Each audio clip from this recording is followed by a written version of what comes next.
I engaged into a relationship with this man of God. He wasn't, when I say man of God, I don't mean he was a senior pastor of a certain church, but an evangelist, you know. He preaches the gospel around.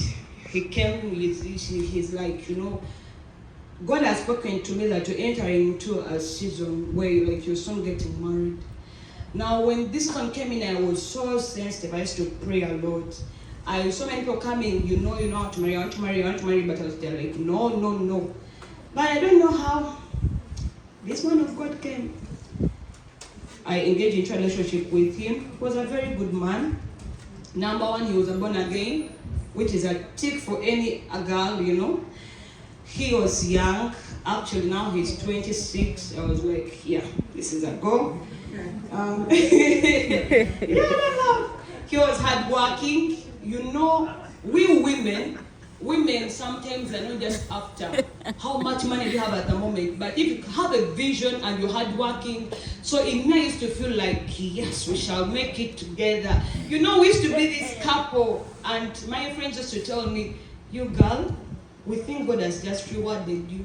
You've been faithful, you've loved God, you've not seen with any boys around here, so we think God has just rewarded you.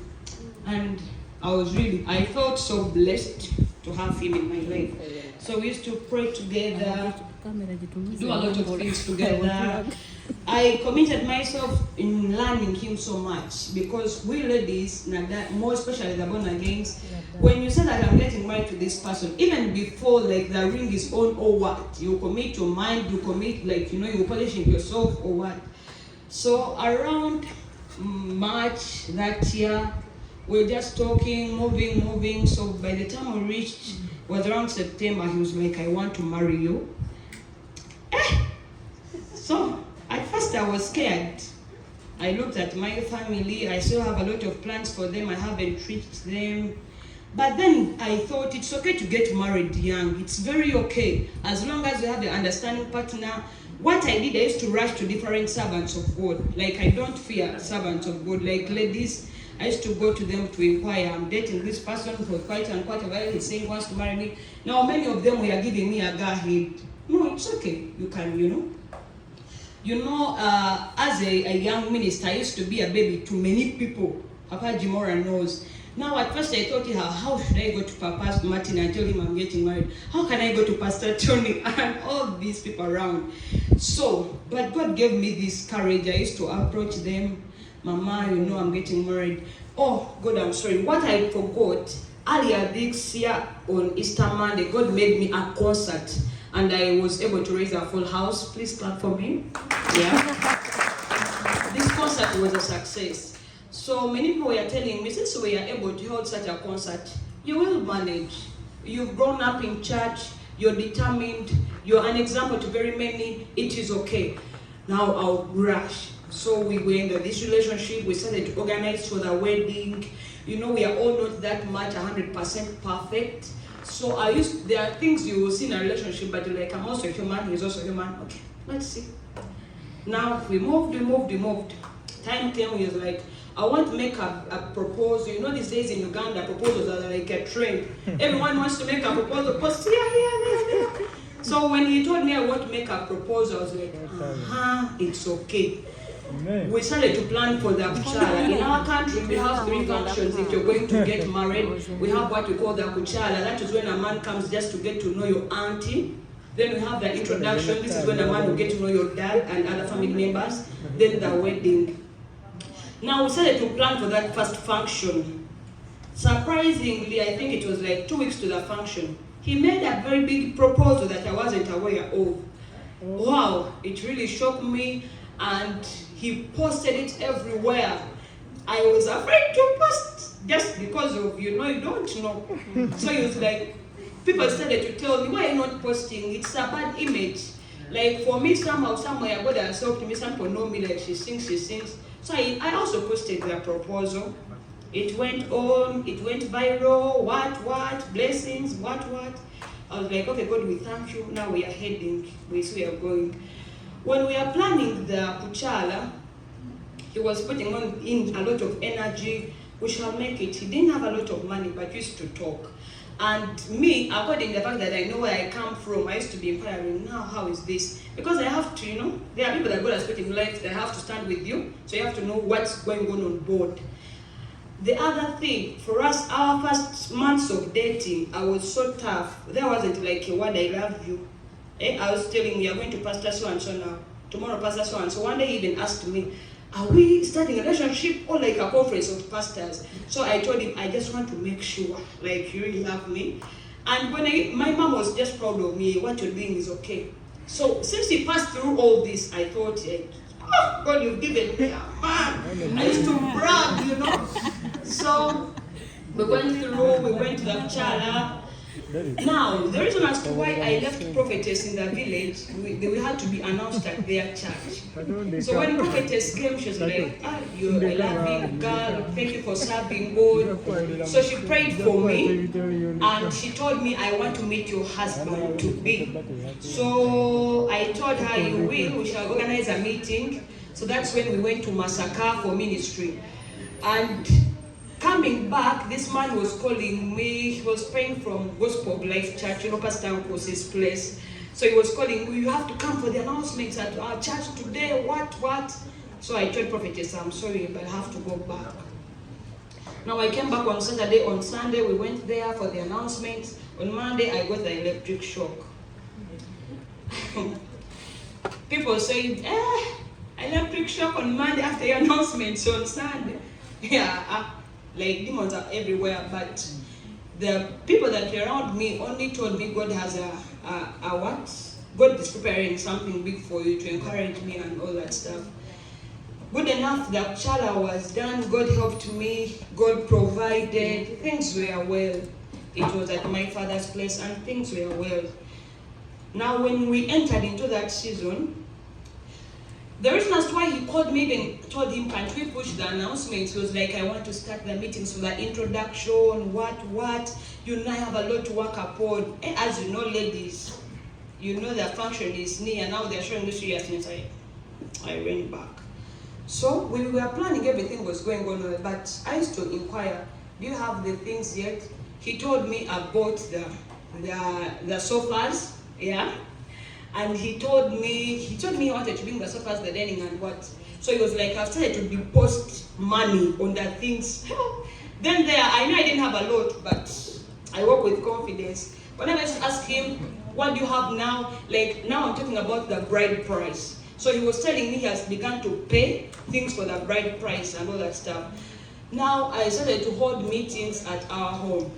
As I've told you, my dad and my family, clan, relatives, they weren't so close. But when an issue came up and daddy told them my daughter is getting married, okay, they forgot the pastor, what? We hadn't done anything to them. It's them that had left us. So now they had come to join together for this function. And then my dad used to tell me, my girl, you just one key why we are coming back together. I really love you. Well, I thank God that happened. So they came together, meetings here, meetings there. In our country, okay, some of my friends call me Serebe, because some people know me, And now I began to display the budgets. People are knowing, the function is there, holding meetings here and there. Kumbe, I'm putting in a lot of energy when someone has done nothing.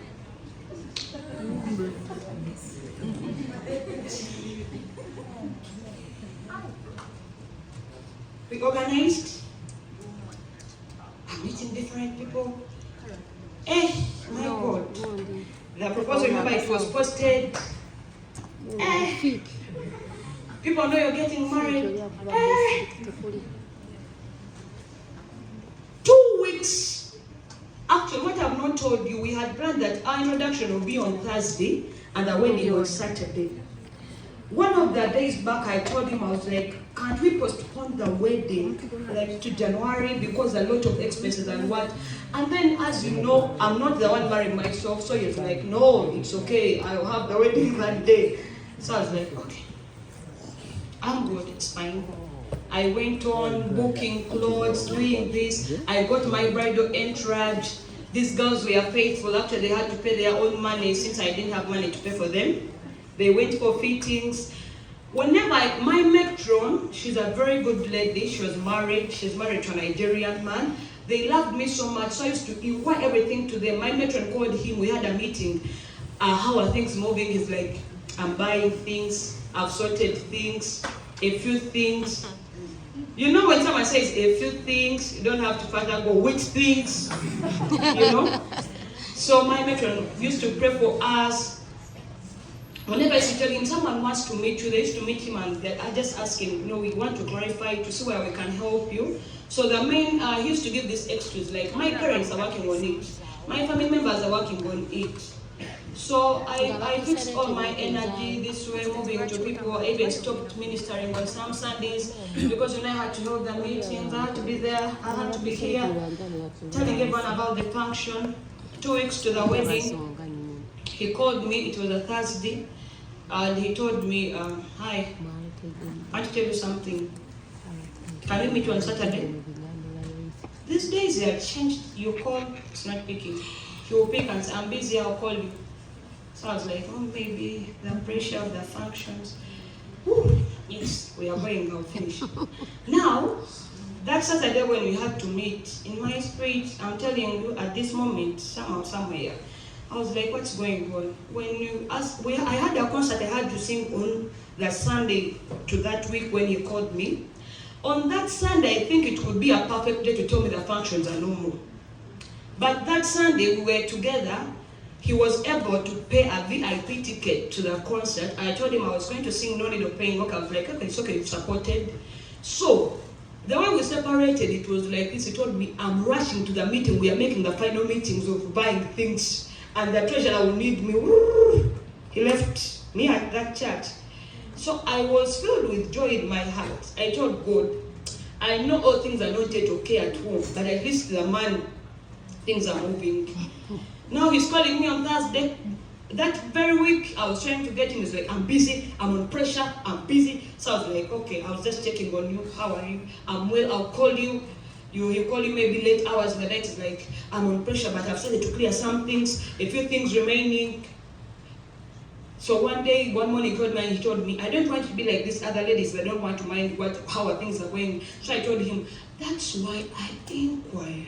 I wanted a certain gown. It was very beautiful. I wanted to just, like they saw it for me. So I left it. I went for a cheaper one.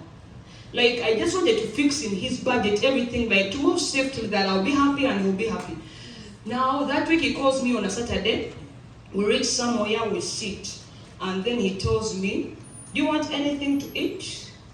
I looked at the menu and things were a bit expensive. So I was like, I order for anything. Ugandans, I think you know Lusania. So when he said, let them bring Lusania here, it was an expensive meal. In my heart, I was like, we have a wedding. Lusania right now. Anyway, it's okay. He came with a friend. The friend sat aside, we sat there. So I told him, why are we here? He's like, first eat. Okay. I ate. These days I was so stressed, as you know. So it was worth me to eat. I ate. So now later he told me, on Thursday, the reason as to why I called you here, my parents called me and they told me to cancel the wedding.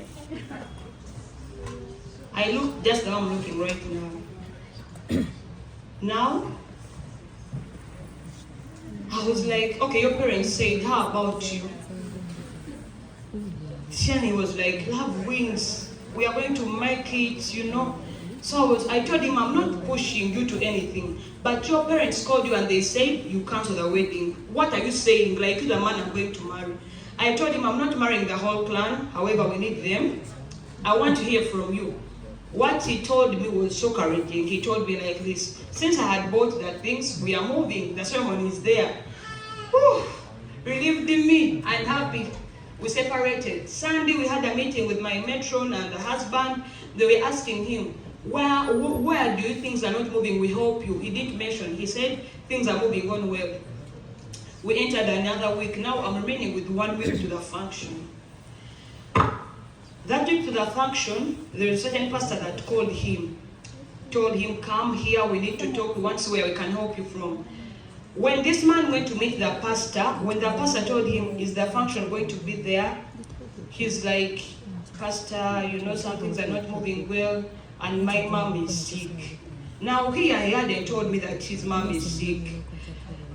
When they called me also to be part of the meeting, this is when he tells me that their mom he was attacked by pressure Sunday night. Now on Tuesday morning he told me, all the money I had for the wedding, I paid it to the hospital. So I looked into his eyes, I was like, okay, you paid it to the hospital, what next? He's like, the function is going to be there. Remember, I can't go home and tell them, cancel everything there and then, without getting to know clear information. I want to run quickly. That Sunday, at my church, they were making final announcements, as you know, Family Harvest. Final announcements for the meeting. That Sunday, by the time we reached that Sunday, he wasn't communicating to me anything throughout that week. The only thing he was saying, I'm on pressure. When you call him as he picks, he's like, I'm on pressure. So you have to hang up quickly. Now that weekend there, I called him on Saturday. I told him, please, can we meet and talk? It's so important. We have 1 week to the wedding.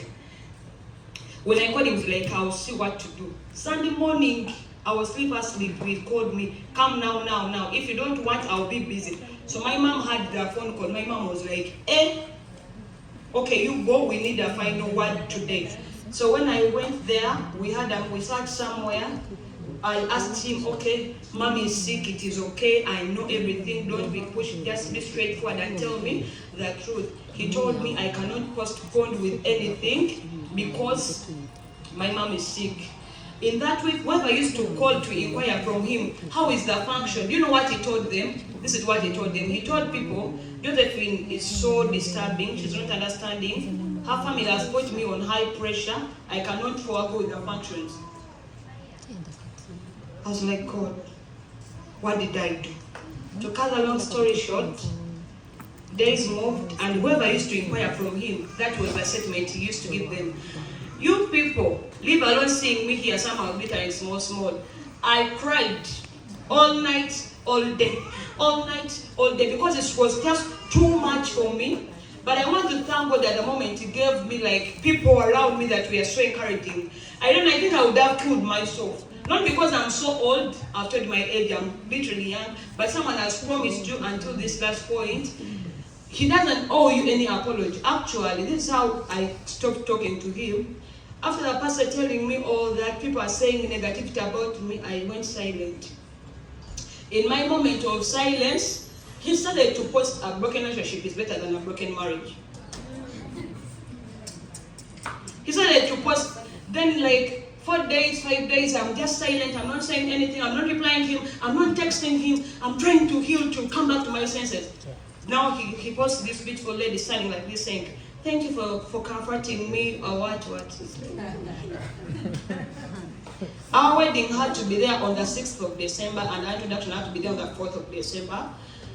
I'm healing, and regardless we move. I want to thank God for my life. I want to thank God that I'm still standing. Yes, he was a man of God. I don't know what happened or where. God, what God did for me, I didn't have a passport, no anything. I never boarded a plane. But I think these people that were around me, they just got an idea. Let's surprise her. I got my passport in 1 day, just like that.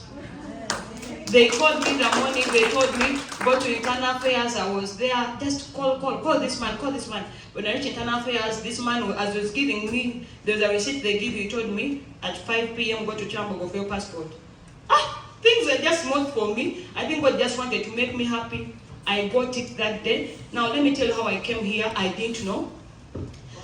Every day, 1 minute. Every day I used to be there at home, just singing my songs. As you know, when you're healing, a lot of words are moving everywhere. Everywhere, like seriously. What God helped me is that my pastor stood in the church and just told the church, my girl's wedding is postponed. We shall tell you, no questions. If you want anything, come from me. So my pastor saved me from that. But now, the group I had made for the functions, I closed it. People were in my inbox, everyone, where's the wedding? Where are you? My dad, people were calling him, give us directions, and he was telling them that the wedding is no more. So it was a moment of trauma to my family. I've done this and that. So I want to thank God that day I came here, I just woke up to escort someone to the airport. When we reached around Victoria Mall, they parked somewhere for a restaurant. So this person told me, help me read through my ticket and tell me at what time I'm departing. Now I'm reading the ticket, it has my name, so now I'm just doing. What? And yes, here I am today. All the glory belongs to Jesus. Hallelujah. It is so heartbreaking that to be left out or young. So a lot of things cross your mind. I think I'm dumped. I think what? But at least I want to thank God this was my first flight here. I'll be going back in January, but of course at least I'm not in Dubai. It's good, right? So I give all glory to God. That's my testimony. God bless you. Yeah, before she goes, actually